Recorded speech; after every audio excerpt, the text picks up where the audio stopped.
Hey, it's me, MLB. Here is chapter 65 of Gains, and this one is titled Confession Number 2. Here it is, guys. Weirdly, you felt a little self-conscious being pressed up beside him and felt like you needed to say something to break the awkwardness that you were feeling.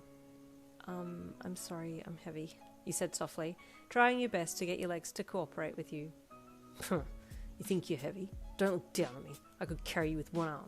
Bakugo snorted, and then as if to really prove his point, he gripped into your side and lifted you clean off the ground with one arm and carried you the last 3 steps up to the landing at the top. Whoa, you gasped as you were suddenly airborne for a few seconds. See? He said proudly as he put you back down on the ground again. Okay, fine, you've made your point, you sassed, pouting a little but at the same time secretly elated that wait meant nothing to him. He grabbed for the door handle and pushed it open, stepping through as you did your best to follow close behind. The sun was bright out today, and there was a light breeze. It felt so good to be up there on the roof and out in the open than being stuck in the classroom for the rest of the period. Okay, you said, looking down at your paper to read the question there. Would you started, reading the first question on the list, but Bakugo had other questions of his own and interjected.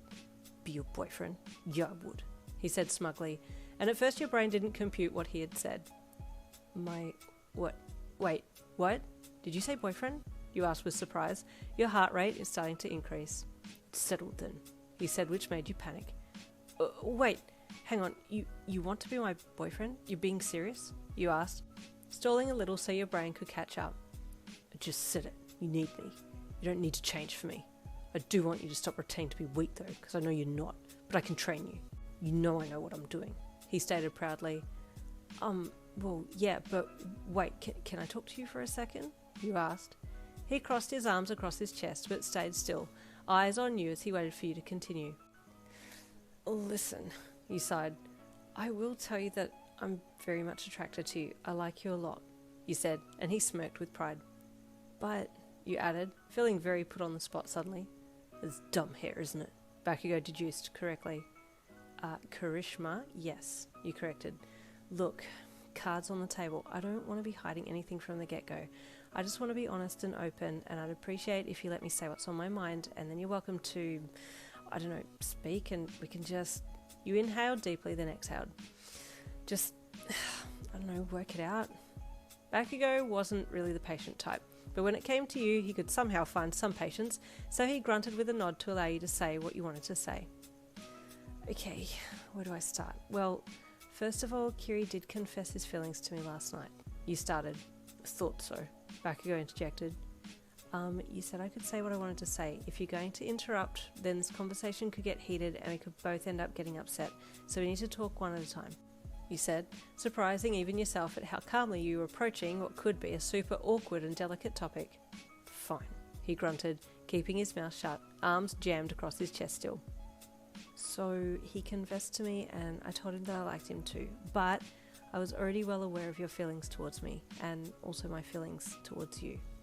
Bakugo opened his mouth to say something, then thought better of it and closed his mouth again to let you continue. So I told him I thought it would be better at this point to remain friends, but that we both know that we like each other because I didn't want to hurt your feelings, and this is what I'm proposing back to you. I don't want fights, I don't want awkwardness, I don't want to have to pick one of you over the other because I think you're both amazing guys and I need you both in my life. Plus, we're all classmates and we all have to see each other every day, and that could end up being not plus ultra if there are negative vibes flying around, you know? You paused there. That's all you had to say on the matter, and Bakugo waited for a second to see if you had anything more to say before he said his piece. And you dumb hair had confessed to you, because you two seemed different today, he said, letting his arms uncross a little, then slip to his side so that he looked very unusually vulnerable. The look on his face pained your heart, and you furrowed your brows worriedly as you took a step towards him. I told him I wouldn't lose to him, but... Bakugo bit out, his frustrated gaze falling to the ground. You closed the gap between you both and gently wrapped your arms around him in a hug. No one has lost to anyone, okay? You said gently. I don't want anyone but you. You're my type, Bakugo said softly in his low raspy voice. I've liked you from the second I saw you. That doesn't make me soft, yeah? He grunted, trying desperately to keep that cool and arrogant vibe going, but failing miserably. You could see straight through him. If you don't mind me asking, why me? You asked, letting go of hugging him and stepping back. I like a girl, has some meat on her bones. Someone who can take it. Look me in the eye. A rival, he said with that smirking scowl coming back onto his face.